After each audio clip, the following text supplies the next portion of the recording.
नमस्कार, मैं प्रद्युमन जोशीला हरियाणा प्रदेश के हिसार लोकसभा क्षेत्र में हो सकता है लोकसभा का उपचुनाव। जी हां, आपने बहुत ध्यान से सुना कि हिसार लोकसभा क्षेत्र के सांसद जयप्रकाश जेपी जो चौथी बार हिसार से सांसद बने हैं, उन्होंने कुछ दिन पहले किसी एक मुद्दे को लेकर के घोषणा की थी कि अगर ऐसा हुआ तो मैं इस्तीफा दे दूंगा। आज के इस वीडियो में हम इसी विषय पर चर्चा करेंगे। क्या हिसार में होने वाला है उपचुनाव, वो भी विधानसभा का नहीं, लोकसभा का।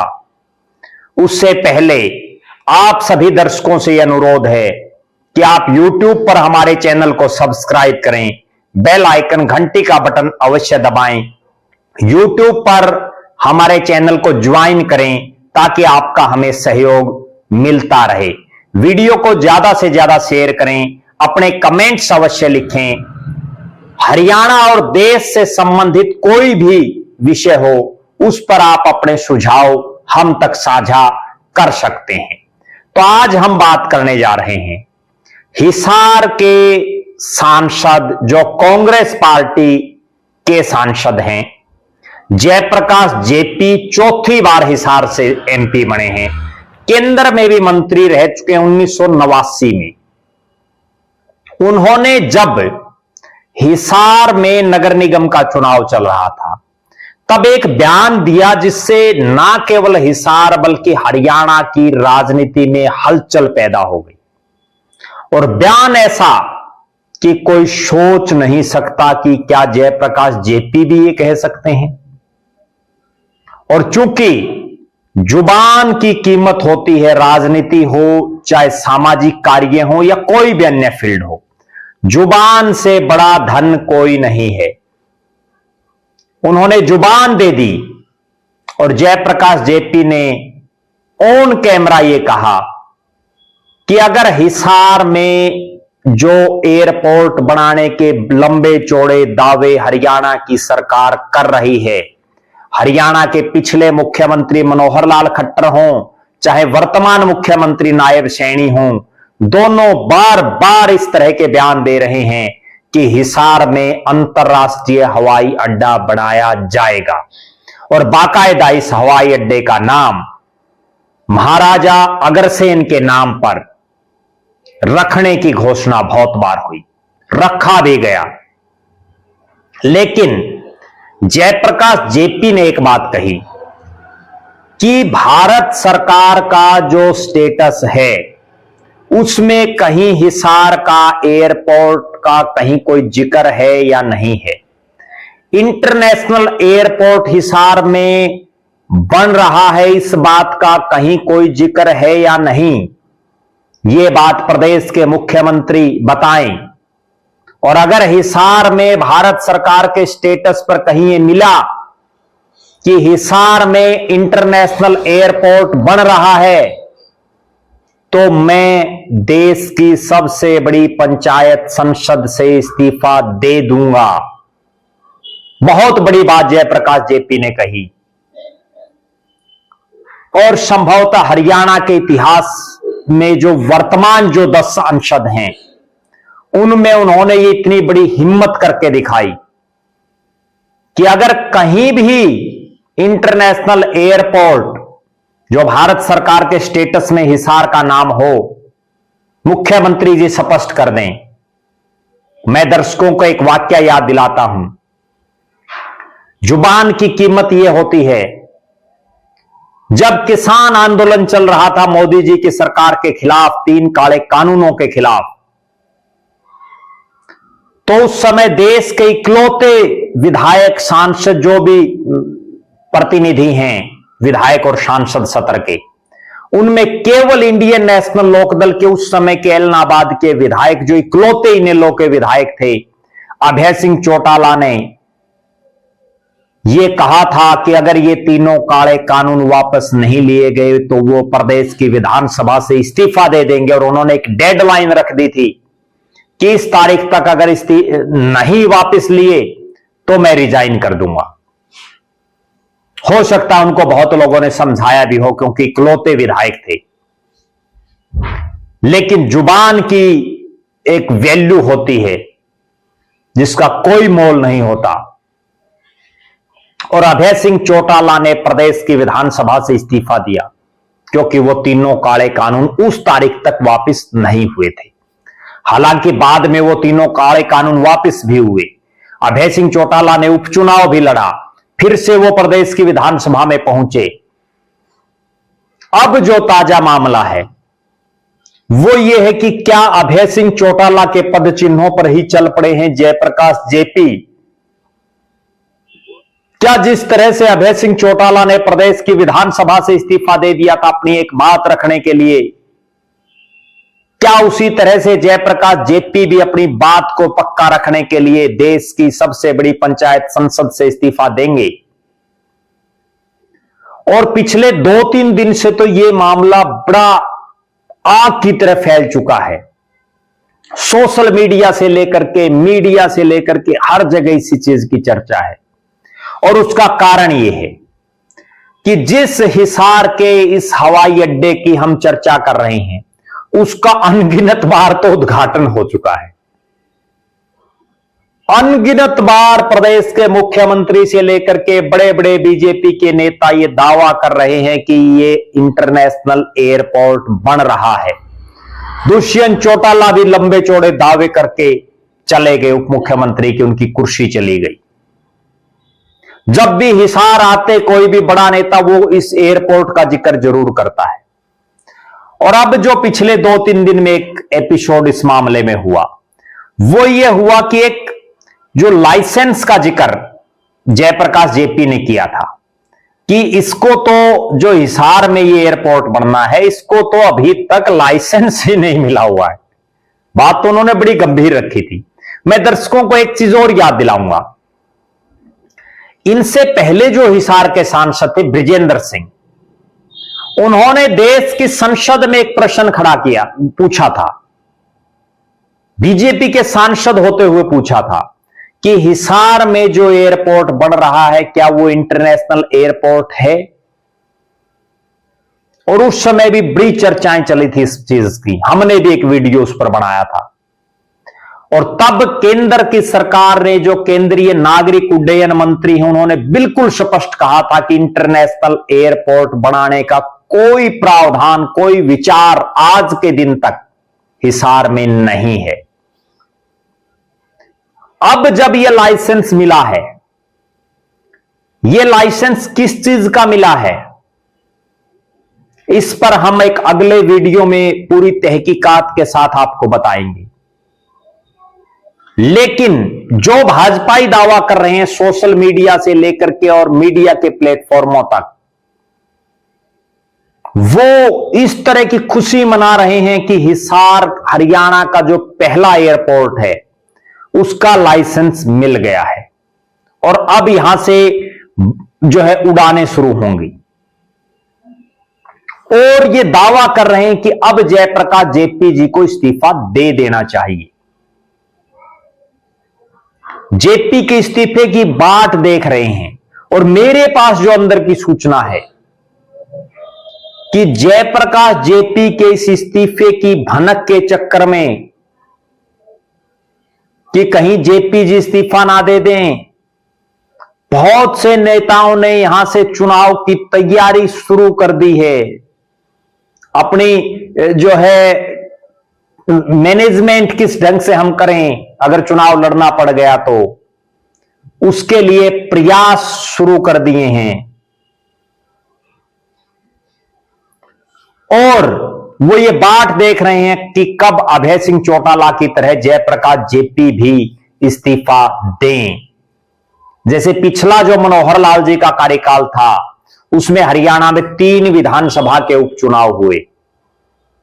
एक उपचुनाव तो इसलिए हुआ कि बड़ौदा के उस समय के विधायक श्री कृष्ण हुड्डा जी जो बुजुर्ग थे उनका निधन हो गया था, लिहाजा वो तो परमात्मा की करनी है, उसको कोई नहीं रोक सकता। लेकिन दो जगह ऐसे उपचुनाव हुए जहां के विधायकों ने अपनी मर्जी से इस्तीफे दिए। एक ने बात रखने के लिए और दूसरे ने पार्टी बदलने के लिए। अभय सिंह चौटाला ने अपनी बात रखने के लिए इस्तीफा दिया और कुलदीप बिश्नोई ने कांग्रेस से बीजेपी में जाने के लिए अपना इस्तीफा दिया। अब जो जयप्रकाश जेपी की बात चल रही है वो ये है कि जिस तरह से इस लाइसेंस के मिलते ही भाजपा उछल कूद कर रहे हैं, बड़े बड़े दावे कर रहे हैं और मन में ये लड्डू फोड़ रहे हैं कि जयप्रकाश जेपी कभी भी इस्तीफा दे सकते हैं। लेकिन मैं उनको एक बात जरूर याद दिला दूं, ये जयप्रकाश जेपी भी राजनीति का बड़ा घाघ खिलाड़ी है। इसने ये नहीं कहा था कि लाइसेंस मिल गया तो मैं इस्तीफा दे दूंगा। इसने ये कहा था कि अंतरराष्ट्रीय हवाई अड्डा वो बनना चाहिए, उसका लेटर लाओ भारतीय जनता पार्टी के नेताओं, तब जयप्रकाश जेपी इस्तीफा देंगे। और मेरा ऐसा मानना है कि जयप्रकाश जेपी राजनीति के मंझे हुए खिलाड़ी हैं। उनका बेटा अब राजनीतिक रूप से सेट हो गया है, वो इस्तीफा देने में भी देर नहीं लगाएंगे, दे सकते हैं और दे भी देना चाहिए अगर इंटरनेशनल एयरपोर्ट बनाने की जो उनकी बात थी वो सरकार पूरी करती है तो। बहरहाल जो ये लाइसेंस मिला है इसके हिसाब से जो है अभी हम ये कह सकते हैं कि इंटरनेशनल एयरपोर्ट बनने की तरफ केवल एक कदम मात्र है, मात्र एक मामूली सा कदम मात्र है, क्योंकि जो लेटर है उसमें कहीं इंटरनेशनल एयरपोर्ट बनाने का कोई जिक्र इसमें कहीं कोई दिखाई नहीं दे रहा। अब देखने वाली ये बात है कि जिस तरह से चाहे वो पिछले सांसद हों, वो ये चीज बार बार कहते थे कि यहां कोई इंटरनेशनल एयरपोर्ट नहीं बनने जा रहा। अब जयप्रकाश जेपी ने तो उनसे भी बड़ी घोषणा कर दी कि अगर इंटरनेशनल एयरपोर्ट कहीं हो स्टेटस में तो मैं इस्तीफा ही दे दूंगा। तो भारतीय जनता पार्टी के मुख्यमंत्री जी नायब सिंह सैनी साहब, हिसार के तमाम नेता और जो अन्य मंत्री साथी हैं उनको यह स्पष्ट करना चाहिए। अब प्रदेश के महामंत्री सुरेंद्र पुनिया ने भी एक बयान दिया कि वो अपना इस्तीफा तैयार रखें और जयप्रकाश जेपी ने उसके विपरीत एक बयान दिया कि भाई इस्तीफा को मैं ट्रेजरी में जमा करा के थोड़ी आऊंगा, अगर अंतरराष्ट्रीय हवाई अड्डे का कोई स्टेटस है तो मैं दे दूंगा इस्तीफा। अब यह बड़ी रोचक बात है कि बीजेपी वाले अंतरराष्ट्रीय हवाई अड्डे का कोई स्टेटस दिखा सकते हैं जयप्रकाश जेपी को या प्रदेश की जनता को। अगर वो स्टेटस दिखा दिया तो क्या जयप्रकाश जेपी इस्तीफा देंगे? और अगर वो स्टेटस ही कहीं नहीं मिला तो भारतीय जनता पार्टी की सरकार को हरियाणा और हिसार की जनता से माफी मांगनी चाहिए। किस बात की? कि पिछले 10 साल के आसपास आप लोगों को क्यों बेवकूफ बना रहे थे, क्यों आप बार बार हिसार में अंतरराष्ट्रीय हवाई अड्डे की बातें कर रहे थे।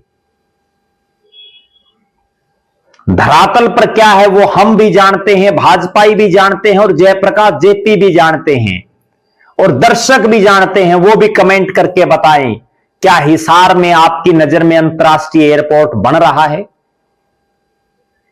आप भी अपने सुझाव जरूर दें ताकि भारतीय जनता पार्टी की सरकार के कानों पर कोई जूं रेंग सके और जयप्रकाश जेपी का जितना जल्दी वो इस्तीफा कराएं उतना बीजेपी के लिए फायदेमंद है, क्योंकि भारतीय जनता पार्टी लोकसभा के चुनाव में ये सीट बहुत कम मार्जिन से हारी थी और अब तो प्रदेश में सरकार है, उनका एक सांसद बढ़ सकता है। उनके लिए तो बड़ा सुनहरी अवसर है, और इतना सुनहरी अवसर है कि इसको जाया नहीं जाने देना चाहिए। क्योंकि पिछली बार भी हमने देखा, जब बड़ौदा में उपचुनाव हुआ, कांग्रेस का एमएलए था, वहां कांग्रेस ही जीत गई, नहीं बढ़ पाई बीजेपी। बड़ौदा सोनीपत जिले में आता ही है, मैं बहुत गंभीर उदाहरण दे रहा हूं। प्रदेश के मुख्यमंत्री जी को भी इस पर ध्यान देना चाहिए। सिरसा में चुनाव हुआ, एलनाबाद में, इंडियन नेशनल लोकदल का विधायक था, इंडियन नेशनल लोकदल का ही फिर बन गया।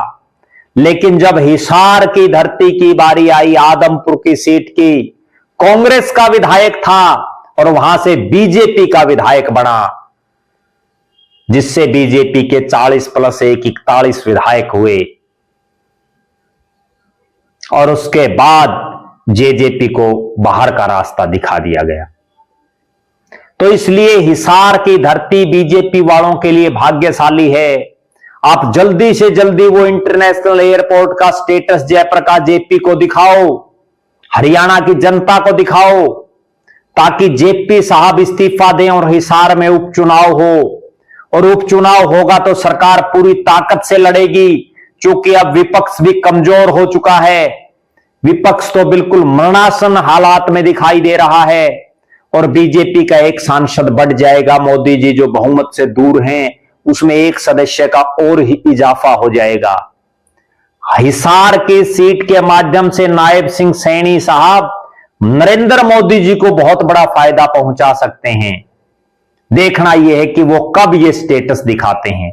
यहां एक और मैं रोचक बात बताऊं, जिस दिन जयप्रकाश जेपी ने यह बयान दिया, उससे अगले दिन प्रदेश के मुख्यमंत्री जी के भी हिसार का कार्यक्रम था, और उन्होंने ये कहा कि मुख्यमंत्री कल हिसार आएंगे और वो इस चीज की घोषणा करेंगे, स्टेटस दिखाएं कि इंटरनेशनल एयरपोर्ट कहीं है भारत की सरकार के स्टेटस में। लेकिन मुख्यमंत्री जी के कार्यक्रम ही रद्द हो गए, वो हिसार में ही नहीं आए। उसके बाद कांग्रेसियों ने उनका मजाक भी उड़ाया कि मुख्यमंत्री जी जयप्रकाश जेपी की इस बात की वजह से हिसार में नहीं आए। बहरहाल ये तो सीएम साहब बताएंगे कि वो क्यों नहीं आए। आपका इस पर क्या मानना है, आप भी अपनी राय जरूर बताएं। आप लगातार हमारे साथ बने रहें। हमारे फेसबुक पेज को लाइक और फॉलो करें, यूट्यूब पर चैनल को सब्सक्राइब करें, बेल आइकन घंटी का बटन अवश्य दबाएं, यूट्यूब पर हमारे चैनल को ज्वाइन अवश्य करें, ताकि आपका हमें सहयोग मिलता रहे।